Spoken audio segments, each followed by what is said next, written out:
How's it going? I'm Trevor with Backcountry Hunters and Anglers Armed Forces Initiative, here today with another book review.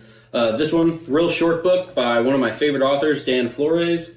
Anything by him, go ahead and pick up and buy. Again, like, if you want to learn history, a lot of people think history is boring. It's not. People who teach history can be boring.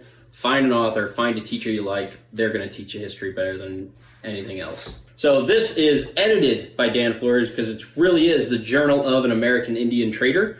So this talks about how early in the United States' history, like people like Thomas Jefferson are really interested in Kentucky. They're really interested in these, like the Comanche, the Sioux, these horse tribes of the Southwest, and how they actually paid people like Anthony Glass and the Texas, like other these kind of Texas mountain men, if you want to call them that, but they're, pre-1800s, going down into Texas, going down into Mexico, New Mexico, Arizona, which was then owned by the Spanish, illegally kind of bartering and trading with the Comanches, all these local Indian tribes, to get these large groups of horses and bring them back into what would become Kentucky, but was at the time Virginia, for people like Thomas Jefferson, which really is one of the reasons that we still have horse racing in Kentucky.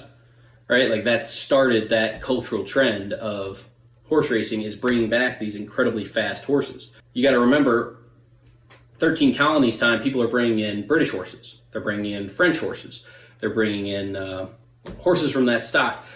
But what was it, 400 years earlier, when Columbus and the Spain came in through Central and South America and expanded upward into the Spanish Empire in North America, like those horses are dramatically different, right? Like they've evolved to live on this American prairie, which at the time was actually called the American desert because they didn't think it could sustain life, they being the scientists of the era, right? Like, and this is not like the desert, this is like Kansas, right? Like tall grass prairie, they call the desert. But you have horses out there that are specifically adapted. They're a little smaller, they don't need as much water, they can live off this grass, and that became wildly interesting to people like Thomas Jefferson, who saw, manifest destiny, whatever, the expansion of the United States from ocean to ocean.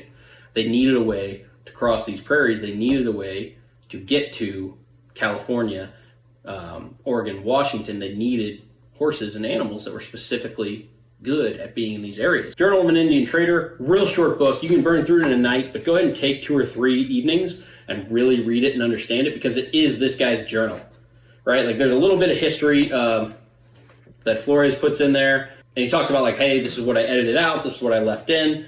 But it's literally like July to August 1808, this dude's notes of how he's like going in, like, let's pick one day. July 6th, this day made 10 miles over poor pine land.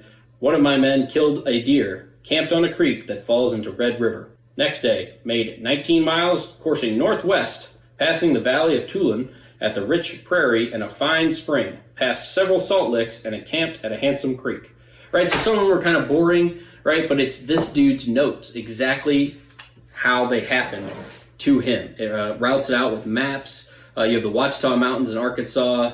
You have just all this kind of prairie, like, it's just a really interesting book.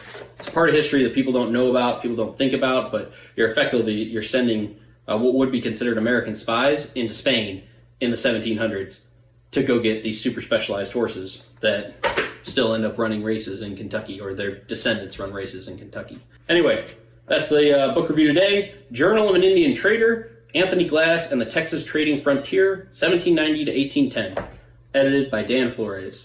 Go out, buy you a copy.